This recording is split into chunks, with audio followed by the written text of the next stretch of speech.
Hello, this is Stampy, and welcome to another behind-the-scenes video. Today, I am touring another one of my Sketchbook world. So this is my PlayStation Sketchbook world. I have the one I've shown you before, like my main one, I guess, on Xbox. This is the one which I've only ever really used on the Vita version. So basically, anytime I'm traveling, I always bring my Vita, and while I'm on the plane or trains or wherever, I'm always just kind of planning things to build. So when I get back, you know, I'm not wasting any time getting back into recording. So this is quite exciting for me because I've never seen this world on PlayStation 4. That's what I'm recording it on. I just kind of moved it across. And so the draw distance on Vita is so tiny, and I've only ever seen this on a tiny screen. It's kind of weird seeing some of these things on a big TV, you know, and in full HD and being able to see way off into the distance. But anyway, let's get started then. Let's have a little bit of a wander. So this is Endable. This is pretty much exactly as it ended up being. We can probably see a few mock-ups. I'm not sure what that was. I literally have no idea what that was supposed to be. This looks like this is kind of what one of the baskets was going to be like. It was going to be originally more like basketball. In the end, I kind of think that I'm happy with how I ended up making it be. But you can see that was more like a proper basketball hoop. But I'm kind of happier making my own thing rather than trying to make basketball. This is cool, actually. So this is a game I've been wanting to do for ages. The reason I'm not doing it is because I think people are going to think it's mean. Even though obviously they're not real pigs, people still don't like the idea of the pigs hanging. But this is basically like you jump onto the pig, and it's quite difficult, but you need to basically swing across them almost. So if you jump and sit onto the pig, I keep mucking up, there we go, like that, you can then kind of jump off and then try and make it to the next pig. And so it's kind of a game like that. And I just thought it was a really funny idea with them bouncing up and down. But yeah, I think I'm not going to do it just because it's probably a little bit mean for the pigs. This is me making my cinema.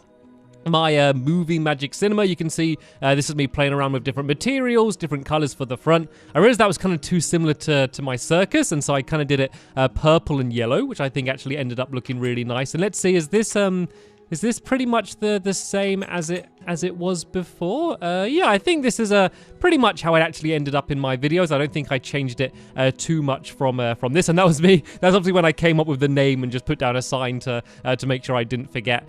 This is basically, because the problem with when I'm traveling is I can't take my lovely world with me. And so sometimes I might build something, but I don't know where it's going to fit in. So sometimes I kind of mark the area of my world. So if you imagine this is like the path down the middle, this is basically how much room I have to build in. So this is basically just marking dimensions for myself. And what does this sign say down here? 92. So I guess this is 92 blocks along. So you can see this is me making sure that movie magic fits there. And then this is the film studio that fits in here. And what's on the inside? Okay, so it looks like I hadn't built any of the set yet. I'd kind of just worked out the outside, and I think these trailers actually ended up slightly different colors in the videos. But I spent a long time working out the outside. You can see originally it was kind of all this clapperboard design, and then I ended up kind of mixing it with the clapperboard and the film. I ended up changing the roof, I think. I think I made it white in the end, maybe. So I think that changed a little bit. This is the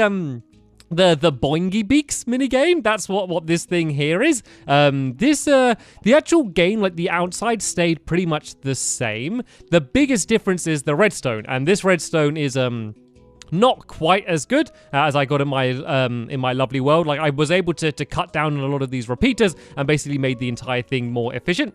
So that was jolly good there. This is me obviously playing around with tripwires. I put a villager in there just so the tripwires would stay knocked down. What else do we have? Oh, we got the banana. A much steeper banana than ended up in my lovely world. I think this was me kind of working out the redstone for that. Once again, a happy villager testing the game for me. You can see originally, before I decided it to be a banana, I was kind of just playing around with it being just a colorful ride. And in the end, I was like, this looks like a banana. I should make that a banana. What is this? Oh, this is like my I have no idea what this game's called, but this was like my memory game. This was for my an Employee of the Month game for my fireworks shop, where basically colors get fired up into the air with fireworks, and you need to guess what color they are. So even things like that I do plan in my Sketchbook world. No idea what this is, I'll be honest. Just playing around with some boats, obviously doing something there. What's this? This is something I don't recognize. Oh, this is quite interesting, actually. So if you remember my Maze Master game, is it round here somewhere, the actual finished version? I don't think it is. Maybe I moved over to my Xbox world when I carried on, but this was me playing around with the ideas of fence gates under the ground. And oh, pistons as well, I guess. Maybe that's just for the start. But yeah, you can see there's a bunch of fence gates. So basically, it makes like an invisible maze that you need to make your way through. And originally, it was just a straight up race. And I realized it was much more interesting with a bunch of people trying to race into the middle. So that was kind of the concept of that game before I ended up changing it. Here's Ping Pong. This looks pretty similar to how it ended up in my lovely world. We got the castle crumble game there. Oh, this is obviously the mole hole game